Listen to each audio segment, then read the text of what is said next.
Hello, and welcome to the Book Speaks podcast, where the book speaks for itself. I'm your host, Benjamin Douglas, and this is the show where each week I read a chapter from a different indie author. Thanks for joining me for today's reading.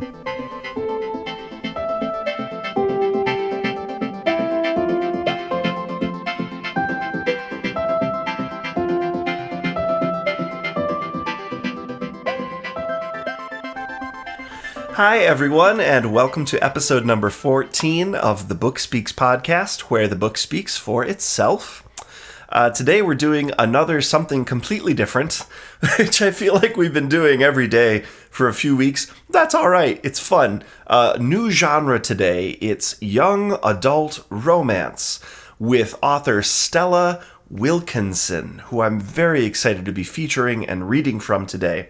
I'm going to say a few words of introduction about her, but before I do, I want to make another exciting announcement about my own author journey, which is that I have a short story that's been featured in an upcoming sci-fi anthology. Woo! Yeah, it's my first anthology, a multi-author anthology I've been included in. It's called The Officer. 11 short science fiction stories. I'm going to drop a link to that in the show notes if you want to check that out. The anthology is called The Officer. My story that's featured is called Totaled, which is also perma-free on Amazon, Barnes & Noble, and Smashwords Direct. But if you pick it up in the anthology, which is only 99 cents, you also get 10 other short stories. That's on pre-order right now on Amazon, and it's on a number of other platforms, and it's going to go live on June 28th, which is one day before my upcoming title, The Lunar Gambit, goes live. So you're going to get reminders from me about those next episode too. Sorry, but check that out if you like sci-fi. Very exciting. I'm excited. I'd also like to have another poetry reading today. I don't know if anyone's enjoying those, but I sure am. So this is the third poetry reading for the show. This is my poem entitled Make Love. Make love. Thinkers and doers and shapers, drape love on every sooty snow and budding branch, every swarm of deer flies in the mist, every glowing eye and warm tear that glistens, every animal who looks, who listens, who quakes. Bake love into every bead of sweat, every missive, every alphabet.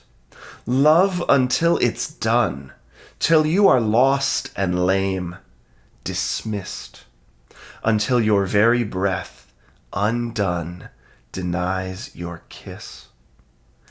And if the mystery of love is greater than the mystery of death, though I suspect they are one and the same, make more mystery then. All right, that is my poem, Make Love. I hope you enjoyed it, and I'll put that in the show notes as well. You know, I've been toying with the idea of putting up a poetry anthology, but the thing about being an indie author is if you want to actually get people to read your books, it seems like most of the advice is you need to sort of hone your image, your brand very clearly. And so far, my indie author brand is sci-fi, which I don't know if that goes hand in hand with a poetry anthology, but we'll see. I might just do it sort of as a vanity project because, who sells poetry anthologies anyway? All right, so on to Stella Wilkinson, who I'm very excited to feature today. I encountered Stella on K-Boards a couple of years ago, actually. She's kind of a big fish on K-Boards. She goes by the moniker Evenstar, and she's very active, an active contributor. I encountered her first through this thread entitled Evenstar's Monster Post on Amazon Keywords. And if you're a K-Boards regular, you probably know what I'm talking about. Check that out if you haven't. If you're interested in Amazon Keywords, it's a great starting place. It's a great launching point. Now, Amazon recently changed Their keyword field construction, it used to be you just entered in one sort of field. You entered 7 keywords separated by commas. And now you actually have 7 different fields, 7 different text boxes. And you don't use commas, but apparently you can type a lot of different words in each box. And I'm not really sure exactly what the implications are of that. I haven't tinkered with it a lot, but I know that some people are. There's another thread on Kboards presently, and I think maybe also in the 20 Books to 50K Facebook group by Jim Johnson about this very topic. So something to look into if you're interested in playing with your keywords. Many indie authors over the last few years have discussed keywords on Amazon specifically, monkeying around with those keywords as a possible tactic for the strategy of trying to gear more eyes toward your book. Fresh eyes. Get more readers to look at it. All right, anyway, so that's how I found Stella Wilkinson. I'm now going to read her Amazon author bio. Stella Wilkinson is a full-time author from Bristol, England. She primarily writes young adult romantic comedy and paranormal romance. Although she is best known for her hugely successful Flirting Games series, she also has standalone books and 2 other series. Stella is an enthusiastic, if dreadful, cook and loves to bake chocolate brownies in her free time. She also collects antique books and first editions of any genre at all, so her walls are filled with dusty, smelly old tomes on various boring subjects that she treasures and her family hates. She lives with her husband, 2 children and the cats, Sherlock and Dr. Watson. Check out her website for more details, www.stellawilkinson.com. You can find her on Twitter @FantasyScribble, or be the first to hear about her new releases and join her mailing list here, and then there's a mailing list link. Available from Stella Wilkinson, and then she proceeds to list her many titles. You can find more from Stella Wilkinson at her website, stellawilkinson.com. All right, so as she mentioned, her primary series, The Flirting Games, is young adult romantic comedy. I've also heard this called chicklet, not my term, the industry's term, a term that I'm not horribly comfortable using, honestly, because I tend to think of chick as a diminutive in a derogatory sense. But I suppose what I think about that is moot, since I'm not in group, not directly affected. So anyway, The Flirting Games, she also has some paranormal romance, and it looks on her website, she has a couple of coming soon titles that, I don't know if they're paranormal romance specifically, but the branding looks like really strong urban fantasy branding. So hey, Stella, good luck with those. I hope they do really, really well. Check those out if you're interested on her website, stellawilkinson.com.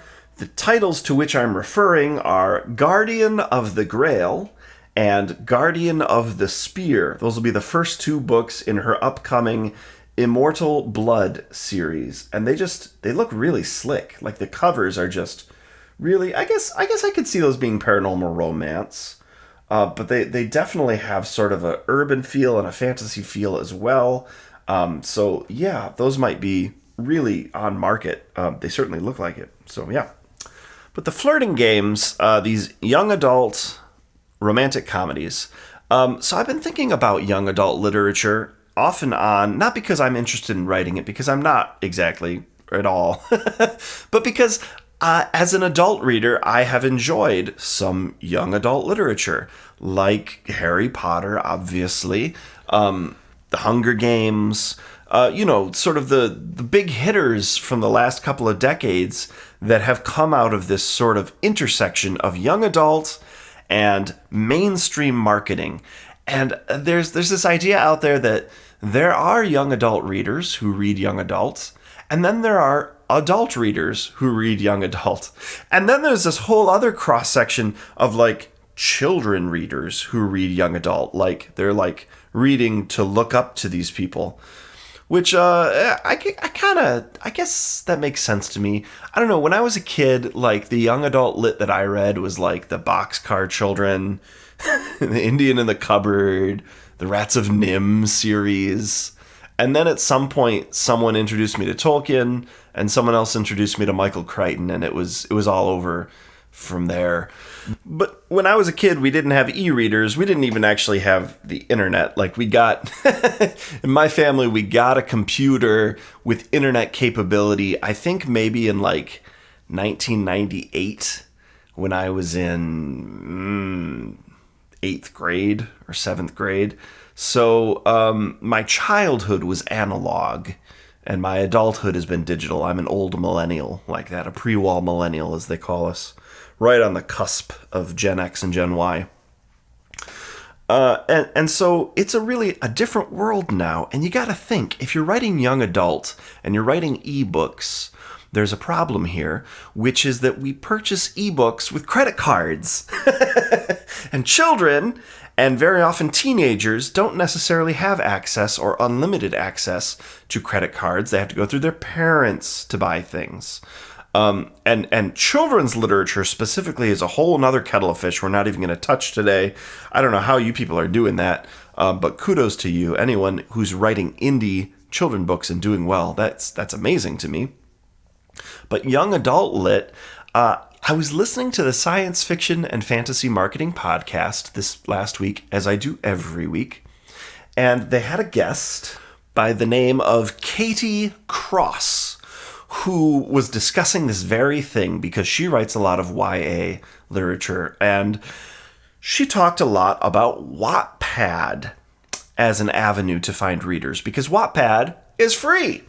So apparently, a lot of teens and tweens are on Wattpad, reading fanfic and original fiction for free. And if you can funnel any of those readers then into sales because they fall in love with your books, and then they go to mom and dad and say, oh my gosh, can I please have books 2 through 8 in this series? I really love this author I found on Wattpad. Then maybe mom or dad will hand over the credit card, right? And so I looked up Stella Wilkinson on Wattpad, and sure enough, Stella's on Wattpad. So I don't know if this is a well-known strategy or coincidence, but Stella Wilkinson writing young adult romantic comedy, and there she is on Wattpad, and the title from which we're reading today, The Flirting Games, Book 1, is indeed on Wattpad. It's actually on a number of platforms. It's perma-free. So if you enjoy the title today, or if you're just interested in Stella and her writing and the genre, feel free to check that out. I'll be leaving, as always, a link to Stella's website and her Amazon author page in the show notes. A couple of last-minute things I want to mention before the reading. One is that this reading was performed with Stella's permission. And this does not come from an official audiobook. This is just my reading done for this podcast, the same as almost every week. And the second thing is that this first chapter that I'll be reading features, for a large chunk of it, an American character and a British character having a conversation. And for that reason, I did my best to emulate a British accent of some sort, just so that you can tell who's speaking. And it's dreadful, and I'm really, really sorry. I hope it doesn't come across as offensive or as parody. It's really not meant to. Please forgive me for that. I hope you enjoy it, really. I hope you find it fun. I certainly had fun doing the reading. Thank you, Stella, for giving me permission to do this. And I invite you all to stick around now. Listen to this reading, Chapter 1 from The Flirting Games by Stella Wilkinson. Thanks for being here today. The Flirting Games. Book 1 in The Flirting Games series by Stella Wilkinson. Chapter 1. So, how are you settling into Compass Court? Seen any boys you like yet? Ellie Parkhurst sat cross-legged on her bed and leaned over to pinch one of Flora's sweets from the bedside table. between them. They were 3 weeks into the autumn term, and the girls were getting to know each other. "Boys," Flora laughed. "It's hard enough being the new girl, let alone talking to boys yet. And you do things so differently in England than in America, it's still confusing me. There's no middle school, and your school years have different numbers to ours. Being at a boarding school is kind of a culture shock, too." "I guess so. This is my 5th year here now, so it seems normal to me." Ellie nodded thoughtfully. "But there's loads more to do outside of lessons than if I were living at home." "Like what?" Flora sat up on her own bed and reached for another toffee. Let's see." Ellie began to tick things off on her fingers. "There's the games room if you want to socialize. Have you been in there yet?" Flora shook her head. "I've seen it, but it's way intimidating if you don't know anyone." "There's a bunch of sports teams you can join. Do you play netball or hockey or anything?" Flora shook her head again. "I'd rather not unless I'm forced to." Ellie smiled. "Fair enough. I give sport a wide berth, too. I'm on the debate team and in the chess club." "Chess club? You're kidding." "No, I love chess. You have to think of it as being like dating. There's lots of strategy involved, and sometimes you have to be a bit sneaky in your positioning." Ellie mimed moving chess pieces around as she warmed to one of her favorite subjects. "You don't want to give away your game plan too early, or you might get outmaneuvered. You can bait a trap. Then it's exciting waiting for your opponent to make the next move. Both boys and chess partners like a good game. If it's too easy to win, they lose interest. But if you are too good and beat them too quickly, they still lose interest. Hence, chess and dating are both games of strategy." "Oh."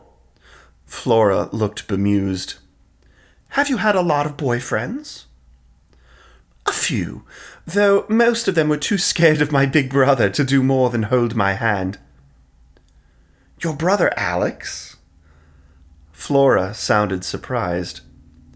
She had met Alex, who was in the year above them, and he wasn't exactly scary.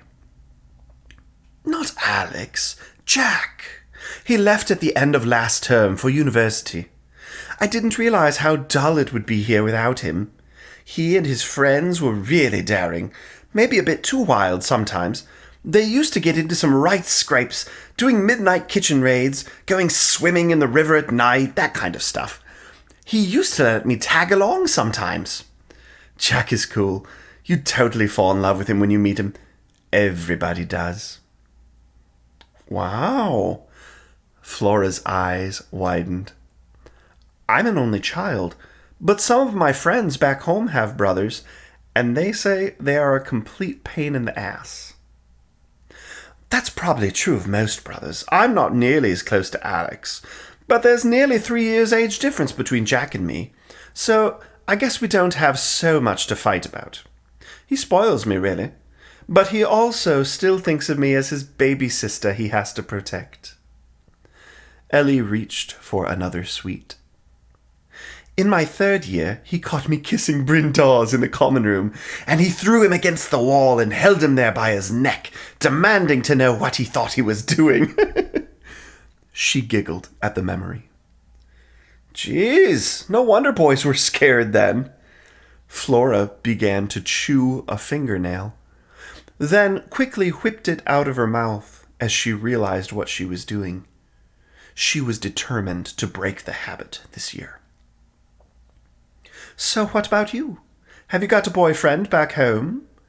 Ellie asked. "Not really. I went to an all-girls high school for the last 2 years. There was one boy I knew, Chris. He asked me to be his girlfriend, but then turned sort of mean when his friends were around. I guess he was immature. One minute he was pulling my hair and running away. The next he was saying we should make out in the old hay barn. And then he threw tomatoes at me from his bike when he was with his friends. I stopped talking to him after that. But I suppose we never really broke up. He sounds like a moron. I think most of the boys were morons back home. It's only a small town, so everyone knows everyone else too well. I did like this boy Joe, but I never really forgave him for putting a frog in my backpack when we were 5. Plus, they know everything about you, too. Everyone remembers the time I fell off a horse and into a huge pile of stinking manure, and then they remind you of it for the rest of your life. So embarrassing. Well, you have a big advantage here. No one knows you, so you can reinvent yourself however you want. Ellie stopped as her phone began to ring. Fishing it out of the sheets, she answered it. Jack! She was thrilled to hear from him. How's uni this week? Have you done loads of partying? Jack said, Yeah, it's pretty mental. Always something going on right outside my room. Talking of which, the lads are picking me up in a minute to go for a pub crawl, so I don't have long. How's school? Are you still sharing a room with Dull and Duller? Ellie looked across the other side of their dorm room, and the 2 perfectly made beds with hospital corners. Yeah, they're okay. I barely see them. They're probably in the library. She rolled her eyes at the thought of anyone studying on a Saturday. But there's a new girl in with us now as well. Ellie smiled at Flora, whose bed was next to Ellie's and far messier. It was totally unmade, and the floor beneath it was littered with their sweet wrappers. Oh, what's she like? Potential friend or super swot? She's nice so far. Ellie winked at Flora. Her name's Flora, and she's a Yank. A Yank? The loud, abrasive, gum-chewing kind? Jack laughed. Ellie smiled at the gum-chewing wrapper on Flora's pillow. No, she's actually quite quiet, for an American, she joked. It's hard being new. You should make an effort to invite her to stuff, Jack said seriously. I will, Ellie promised. But there's nothing to do today. Otherwise I wouldn't be talking to you on a Saturday afternoon, would I? She teased. How's Alex getting on? Jack asked. He's fine, Ellie confirmed in a bored tone. Okay, keep your chin up. I've got to go. Text me later if you like. There was suddenly a lot of noise in the background at his end. Jack? Ellie raised her voice. Yes? He sounded distracted. Will you visit me on my birthday weekend at Halloween? Count on it, kiddo. Bye. He hung up. She hung up more slowly. Compass Court had been so much more exciting with Jack around. She was just opening her mouth to continue her conversation with Flora when they heard a tentative tap on the bedroom door. Looking around, Ellie saw her cousin Rose peering in. Rose was in year 12 with Alex, and the 2 girls got on well, but Rose was so like Alex in personality, just plain nice. Ellie was much more like Jack.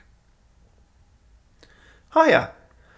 I'm going down to the village to meet Alex and some of the others at the pub. Do you want to come? Ellie looked down at Flora. You want to? We might as well. There's bog all else to do today. Flora sprang up enthusiastically. "I've never been to an English pub. Will they serve us? I don't have an ID or anything."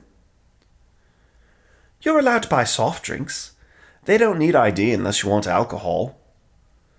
Ellie swung her legs off the bed. Ellie nodded to Rose.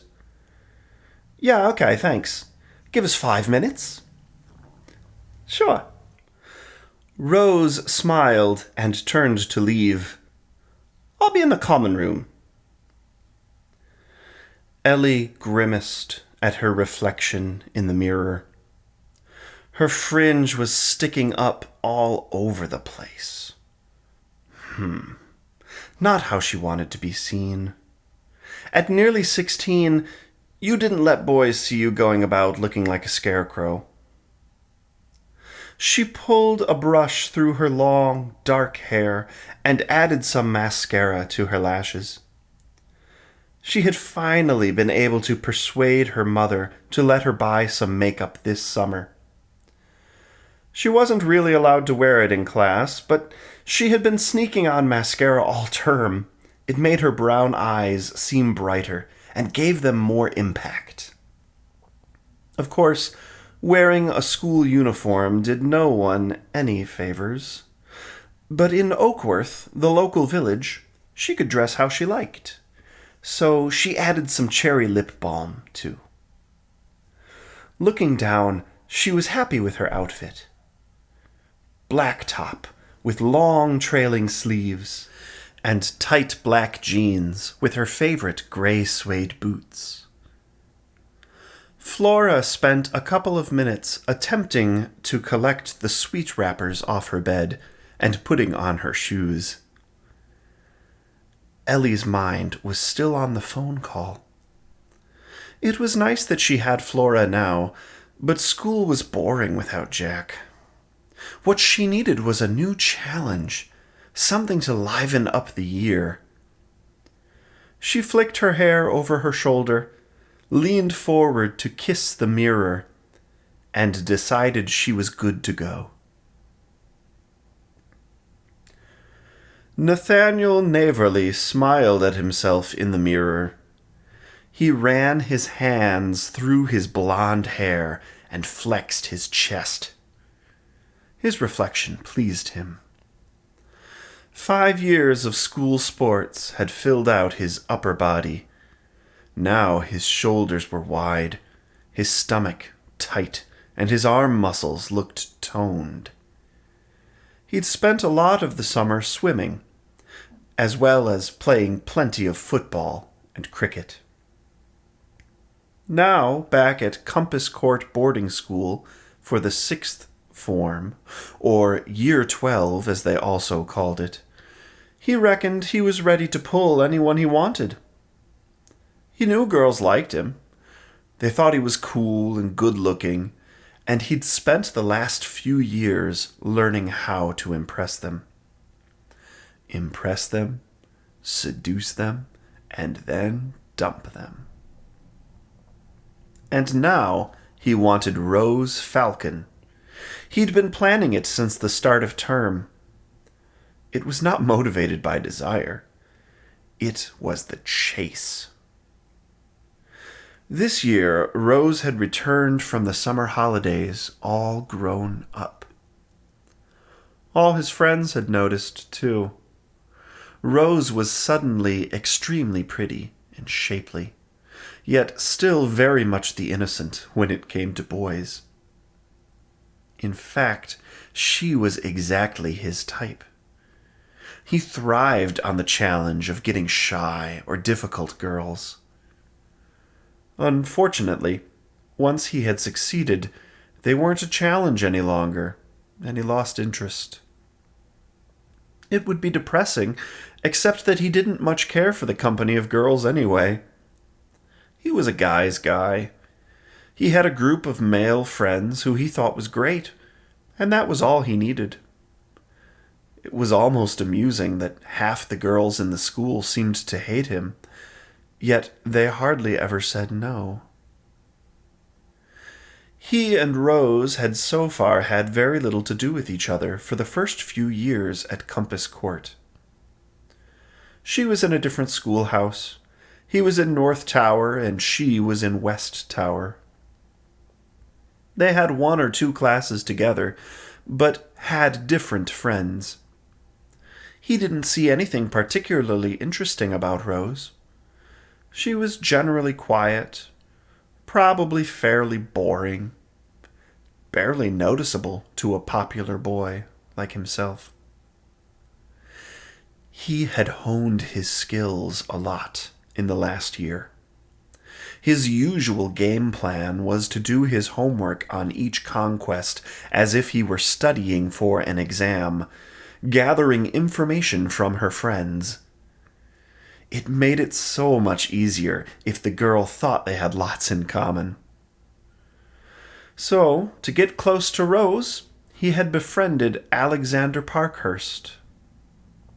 Alex and Rose were cousins, the same age, and apparently close friends, too.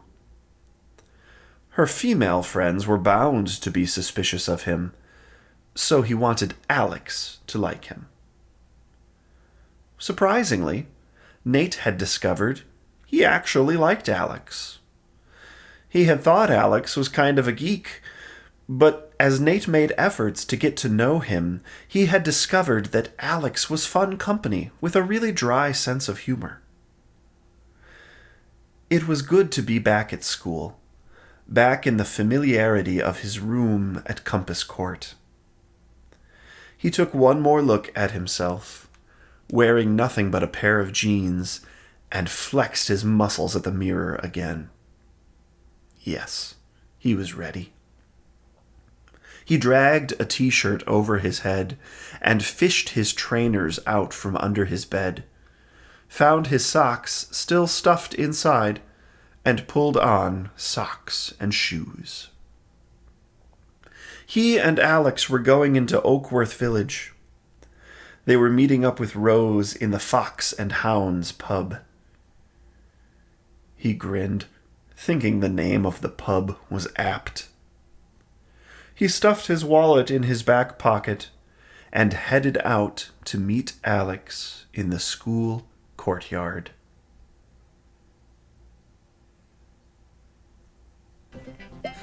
This concludes another episode of the Book Speaks podcast, where the book speaks for itself. Thanks for joining me, your host, Benjamin Douglas, for another indie author reading. If you liked what you heard, be sure to visit http://thebookspeakspodcast.wordpress.com for more episodes and for links to the author's website and the author's Amazon author page in the show notes. If you'd like to follow me on my own author journey, you can find me at http://benjamindouglasbooks.wordpress.com. And of course, if you're an indie author interested in having your work featured on the show, or if you're interested in discussing having your book read and produced by me as an audiobook, feel free to contact me at benjamindouglasbooks@gmail.com. Thanks for joining me today. I hope you have a productive and enjoyable weekend.